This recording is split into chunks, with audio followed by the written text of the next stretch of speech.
Hi friends, welcome back to my YouTube channel. Friends, ಎಲ್ಲರೂ ಹೇಗಿದ್ದೀರಾ? ನಾನು ಚೆನ್ನಾಗಿದ್ದೀನಿ, ಹಾಗೆ ನೀವು ಕೂಡ ಚೆನ್ನಾಗಿದ್ದೀರಾ ಅಂತ ಹೇಳ್ಬಿಟ್ಟು ಇವತ್ತು ಸ್ಮಾಲ್ ವೀಡಿಯೋದೊಂದಿಗೆ ನಿಮ್ಮ ಜೊತೆ ಬರ್ತಾ ಇದ್ದೀನಿ.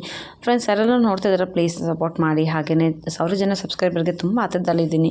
ಇನ್ನೊಂದು 3 ಮೆಂಬರ್ಸ್ ಏನೋ ಬೇಕಾಗಿದೆ, ಪ್ಲೀಸ್ ಸಪೋರ್ಟ್ ಮಾಡಿ.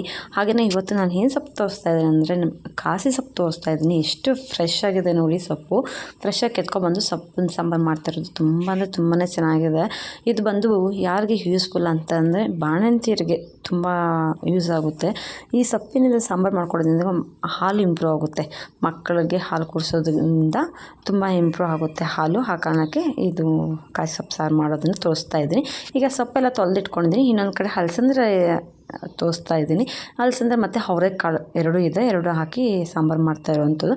ಈಗ ಒಂದು ಬಾಣಲೆಯಲ್ಲಿ ತೊಳೆದಿರೋಂಥ ಕಾಸಿ ಸೊಪ್ಪನ್ನು ಹಾಕಿ ಸ್ವಲ್ಪ ನೀರು ಹಾಕಿ ಬೇಯಿಸ್ಕೊತೀನಿ. ಸಪ್ಪೆ ಬೇಯಿಸ್ಕೊಂಡು ಆ ನೀರೆಲ್ಲ ಸಪ್ರೇಟ್ ಮಾಡಿಕೊಂಡು ಆಮೇಲೆ ಇದಕ್ಕೆ ಎಲ್ಲ ಹಾಕಿ ಬೇಯಿಸ್ಕೊಳ್ಳೋವಂಥದ್ದು.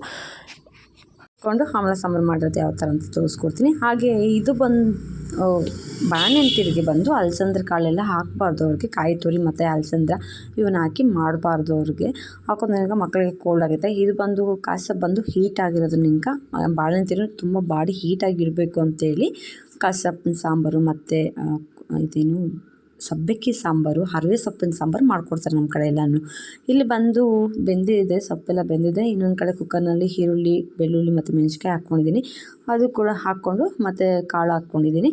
ಇದು ಬಂದು ಕಾಸಿ ಸೊಪ್ಪು ಈಗ ಬೇಯಿಸಿಟ್ಟಿದ್ನಲ್ವ, ಸೊಪ್ಪೆ ಹಿಂಡ್ಕೊತಾ ಇದ್ದೀನಿ. ಇದು ತಣ್ಣಗಾಗಿದೆ, ಬೆಂದಾಗಿ ತಣ್ಣಗಾದ್ಮೇಲೆ ಅದು ನೀರನ್ನೆಲ್ಲ ಹಿಂಡ್ಕೊಂಡು ಕುಕ್ಕರ್ಗೆ ಹಾಕ್ಕೊತಾ ಇದ್ದೀನಿ. ಕಾಳು ಬೇಗ ಬೆಂದ್ಕೊಳುತ್ತೆ ಅಲ್ವಾ, ಹಾಗಾಗಿ ಸುಮ್ಮನೆ ಒಂದು ಕುದಿ ಎಕ್ಸ್ಕೊಂಡ್ರೆ ಸಾಕು ಅಂತೇಳಿ ಕುಕ್ಕರಲ್ಲಿ ಹಾಕ್ಕೊತಾ ಇರೋಂಥದ್ದು ನಾನು. ಈಗ ನೀಟಾಗಿ ನೀರೆಲ್ಲ ಹಿಂಡ್ಕೊತೀನಿ. ಹಾಗೆ ತಿನ್ನೋದಕ್ಕೆ ತುಂಬ ಕಹಿ ಇರುತ್ತೆ ಈ ಸಾಂಬಾರು. ಹಾಗೆ ಮಾಡಿದ್ರೆ ತಿನ್ನೋದಿಲ್ಲ. ತುಂಬ ಜನ ಹಾಗೆ ಮಾಡಿ ತಿಂತಾರೆ. ಸ್ವಲ್ಪ ಜನಕ್ಕೆ ಇಷ್ಟ ಆಗುತ್ತೆ, ಸ್ವಲ್ಪ ಜನಕ್ಕೆ ಇಷ್ಟ ಆಗೋಲ್ಲ. ಆ ಕಾರಣಕ್ಕೆ ನಾವು ಬಂದು ಈ ಥರ ಸಪ್ಪೆ ಹಿಂಡೆ ಮಾಡೋಂಥದ್ದು. ಬಾಣಂತಿರಂತೂ ತಿನ್ನೋದಿಲ್ಲ ಅಷ್ಟೊಂದು ಕಹಿ ಇದ್ದರೆ. ಆ ಕಾರಣಕ್ಕೆ ನೋಡಿ ಈ ಥರ ಸಪ್ಪೆ ಹಿಂಡಿ ಮಾಡೋದ್ರಿಂದ ಕಹಿ ಇದೆ ಅಂತಲೇ ಗೊತ್ತಾಗೋದಿಲ್ಲ. ಮತ್ತು ರುಚಿಗೆ ತಕ್ಕಷ್ಟು ಉಪ್ಪನ್ನು ಹಾಕ್ಕೊಂಡು ಹಾಗೆ ಕುದಿಸ್ಕೊತೀನಿ. ಈಗ ಕುಕ್ಕರ್ ಹಾಕಿ ಒಂದು ವಿಸಲನ್ನು ಕೂಗಿಸ್ಕೊಬೋದು, ಇಲ್ಲಾಂದರೆ ಹಾಗೇನೂ ಕುದಿಸ್ಕೊಬೋದು. ಈಗ ನಾನು ಹಾಗೆ ಬೇಯಿಸಿ ಎಲ್ಲ ಬಗ್ಸ್ಕೊಂಡಿದ್ದೀನಿ.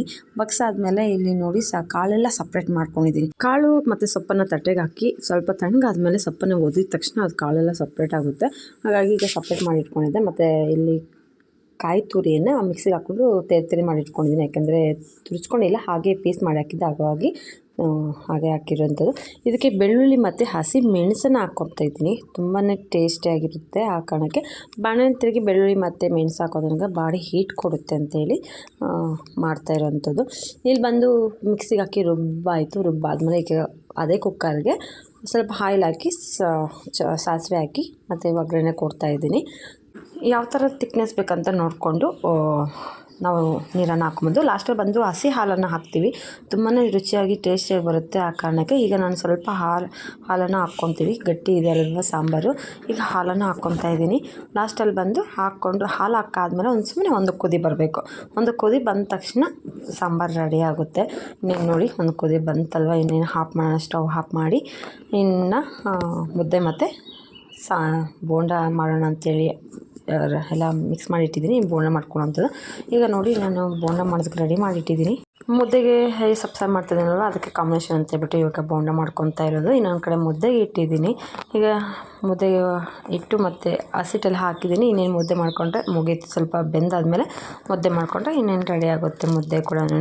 ಇನ್ನೊಂದು ಕಡೆ ಬಾಣಲೆಯಲ್ಲಿ ಇಟ್ಟು ಬೋಂಡ ಹಾಕ್ಕೊಳ್ಳೋಣ. ಮುದ್ದೆ ಮಾಡಾದ್ಮೇಲೆ ಬೋಂಡವನ್ನು ರೆಡಿ ಮಾಡ್ಕೊತಾ ಇದ್ದೀನಿ. ಈಗ ಇಲ್ಲಿ ನೋಡಿ, ಬೋಂಡ ಕೂಡ ಹಾಕಿದ್ದೀನಿ. ಬೋಂಡ ಕೂಡ ಏನೇನು ಬೇಯ್ತಾ ಇದೆ ಒಂದು ಸ್ವಲ್ಪ ಹೊತ್ತು. ಹಾಗೆ ಸ್ವಲ್ಪ ಗೋಲ್ಡನ್ ಬ್ರೌನ್ ಬರೋ ತನಕನೂ ಎಣ್ಣೆಯಲ್ಲಿ ಫ್ರೈ ಮಾಡ್ಕೊಳ್ಳೋಣ. ಎಣ್ಣೆಯಲ್ಲಿ ಫ್ರೈ ಎಲ್ಲ ಆದಮೇಲೆ ಇನ್ನೇನು ಬೋಂಡ ರೆಡಿ ಆಗುತ್ತೆ. ಬೋಂಡ ಕೂಡ ತುಂಬ ಟೇಸ್ಟಿಯಾಗಿ ಬಂದಿತ್ತು. ಬೇರೆ ಡೈಲಿ ಯಾವ ಥರ ಮಾಡ್ತೀವಿ ಬೋಂಡ ಅದೇ ಥರ ಮಾಡೋಂತು. ಕಡಲೆ ಹಿಟ್ಟು ಮತ್ತು ಸ್ವಲ್ಪ ಅಕ್ಕಿ ಹಿಟ್ಟು ಹಾಕ್ಕೊಂಡಿದ್ದೀನಿ. ಇನ್ನೇನು ಸಬ್ಬಕ್ಕಿ ಸೊಪ್ಪು, ಹಸಿಮೆಣಸಿನ್ಕಾಯಿ ಮತ್ತು ಈರುಳ್ಳಿ, ಉಪ್ಪು ಮತ್ತು ಖಾರ ಹಾಕ್ಕೊಂಡು ಕೊತ್ತಂಬರಿ ಸೊಪ್ಪೆಲ್ಲ ಹಾಕಿ ಮಿಕ್ಸ್ ಮಾಡಿ ಬೋಂಡನ ಮಾಡ್ತಾ ಇರೋಂಥದ್ದು. ಈಗ ಬೋಂಡ ಕೂಡ ಬೆಂದಿದೆ ನೋಡಿ, ಎಷ್ಟು ಚೆನ್ನಾಗಿ ಕಾಣ್ತಾ ಇದೆ. ಗೋಲ್ಡನ್ ಬ್ರೌನ್ ಬಂದಿದೆ ಅಲ್ವಾ. ಇನ್ನೇನು ಬೋಂಡ ರೆಡಿ ಆಯಿತು. ತುಂಬ ಎಲ್ಲ ಏನೂ ಮಾಡಲಿಲ್ಲ, ಜಾಸ್ತಿ ಏನು ಬೋಂಡ ಮಾಡಲಿಲ್ಲ, ಸ್ವಲ್ಪನೇ ಮಾಡಿರೋ ಅಂಥದ್ದು. ಈಗ ಊಟಕ್ಕೆ ನಾನು ಬಂದು ನೈಟ್ ಮಾಡ್ತಾ ಇರೋದ್ರಿಂದ ಸ್ವಲ್ಪನೇ ಮಾಡ್ಕೊತಾ ಇದ್ದೆ. ಅದಕ್ಕೆ ಇನ್ನೇನು ಬೋಂಡ ರೆಡಿ ಆಯಿತು. ಮುದ್ದೆನೂ ರೆಡಿ ಇದೆ, ಬಿಸಿ ಬಿಸಿ ಮುದ್ದೆ ಮತ್ತು ಸಾಂಬಾರು ಇನ್ನೇನು ರೆಡಿ ಆಯ್ತು, ಇನ್ನೇನು ಊಟ ಮಾಡೋಣ. ಈಗ ಮುದ್ದೆ ನೋಡಿ ಯಾವ ಥರ ಕಾಣ್ತದೆ ಅಂತ ಹೇಳ್ಬಿಟ್ಟು ತುಂಬಾ ಚೆನ್ನಾಗಿದೆ ಮುದ್ದೆ. ಹಳ್ಳಿಯವ್ರಿಗೆ ಇದಕ್ಕಿಂತ ಊಟ ಬೇಕಾ? ತುಂಬಾ ರುಚಿಯಾಗಿರೋಂಥ ಸೊಪ್ಪಿನ ಸಾರು ಮತ್ತು ಬೋಂಡ ಮುದ್ದೆ. ಈಗ ನೋಡಿ ಮಾಡಿರೋಂಥ ಬೋಂಡ ಈ ಥರ ಇದೆ. ಮತ್ತು ನೋಡಿ ಮುದ್ದೆ ಸಾಂಬಾರು ಮತ್ತು ಕಾಂಬಿನೇಷನ್ ಯಾವ ಥರ ಇದೆ ಅಂತ ಹೇಳ್ಬಿಟ್ಟು ತಿಂತಾಯಿದ್ರೆ ತಿನ್ನೋಣ ಅನಿಸುತ್ತೆ, ಅಷ್ಟೇ ಚೆನ್ನಾಗಿದೆ ಊಟ ಎಲ್ಲನೂ. ಹಾಗೆಯೇ ನನ್ನ ಚಾನಲ್ ಯಾರಿಗೆಲ್ಲ ಇಷ್ಟ ಆಯಿತು ಲೈಕ್ ಶೇರ್ ಕಮೆಂಟ್ ಹಾಗೆ ಸಬ್ಸ್ಕ್ರೈಬ್ ಮಾಡ್ಕೊಳ್ಳಿ ಅಂತೇಳಿ ಇವತ್ತಿನ ವಿಡಿಯೋನ ಇಲ್ಲಿಗೆ ಎಂಡ್ ಮಾಡ್ತಾಯಿದ್ದೀನಿ.